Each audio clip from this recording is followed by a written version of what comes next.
A lot of people think that you know, they see alcoholism and they think drugs and street, you know, in the gutter type thing, but you know, it affects everyone. You know, it doesn't pick and choose. There's doctors that, you know, lose their practice and end up on the street. I owned a home. I had a little business, my fabrication business, and you know, I let it get a hold of me without trying to do anything about it, and I let it go to the point where I gave up everything.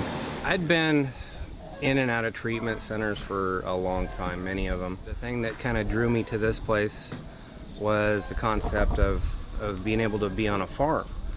I'd never heard of anything like that here, and just worked out well for me, whereas you know, I eventually became manager. So, you know, being on a farm, being outdoors, you know, working with animals, but also out here it's a little bit different, whereas, you know, guys that come here struggle with addiction, with alcohol and drugs. So part of the process here is a 12-step program.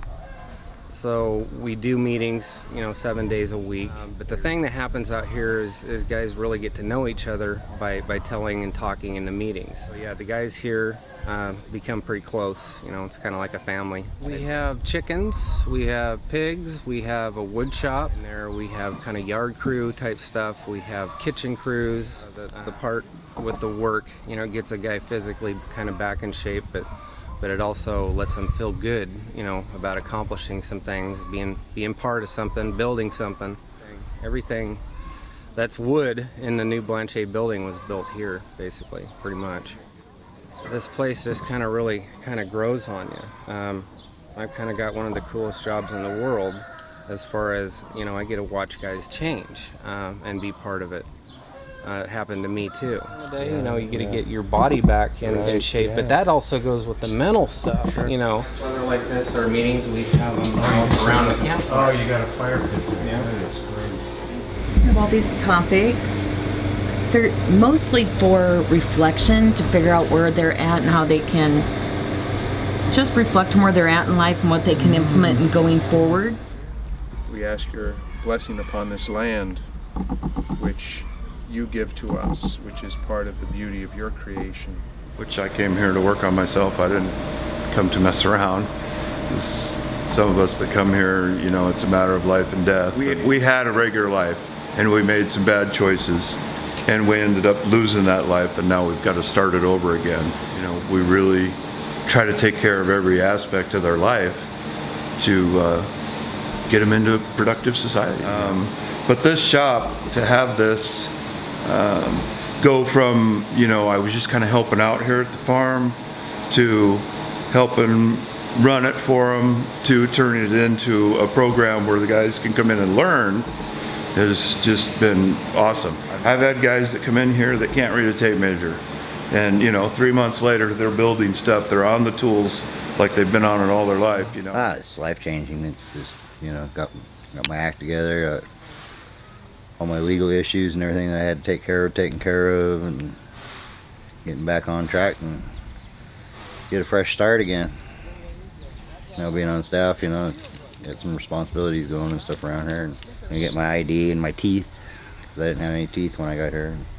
So it has its moments, you know, anywhere that you get that many guys together and stuff, but since I've been here, I've never actually seen a fight. And the place works really well for people that want to be here. I was able to save up enough money to put aside for my family, so I could not have to worry about being here and not taking care of them. Okay. And now I just trying to get sober. I am sober, but trying to stay sober. That's the hard part. Ran away from home when I was 14, lived on the streets. Realized that wasn't the way to go, so went to college. I went to school for electrical. I've done a bunch of things, had my own flooring business, my own property preservation business. Everywhere I went, addiction followed, just due to a real abusive childhood. I realized it was either kill myself or ask for help. And I was blessed by running into Blanchet organization, and I stayed sober for over 10 years. And about a year and a half ago, 2 years ago now, my ex kind of disappeared with my then 3-year-old. Couldn't find her. I kind of gave up hope. And as dark as it is to say it, it's the truth. I put a 9mm to my head and pulled the trigger, and the gun misfired.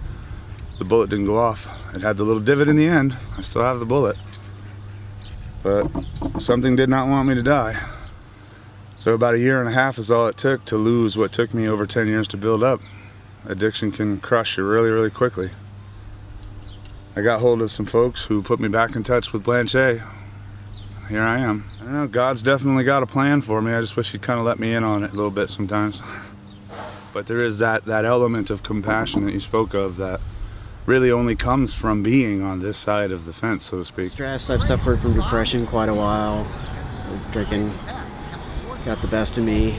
My house went through foreclosure, lost my job, ended up in the hospital, racked up a bunch of medical bills. So I've just been trying to dig myself out of the hole.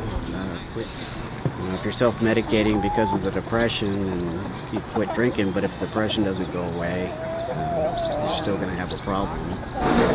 Keeps you busy. I love working with the animals, so I'm happy to be doing the chickens and the ducks and the cats and dogs and stuff. And it's really lifted a lot of the stress off me. Just working with animals, getting away from kind of a city kind of feel and everything has taken a little pressure off me. How do you learn how to live life outside of inpatient now that you're sober? And this place gives that transition and building up confidence and team play and that kind of thing. Kind of a microcosm idea, I guess. And it's the difference between getting sober and staying sober. Mostly it's just a case of having a chance to remember how to be a human being. Well, you've got people around you at all times that you call friends and brothers, and you can rely on them to talk things over or just kind of put some of the tools we learn in, like coping skills. And But I'll tell you, being 8 miles from the nearest bus stop or convenience store is a good thing. this doesn't feel like treatment. This feels like living. The biggest thing for me has been faith.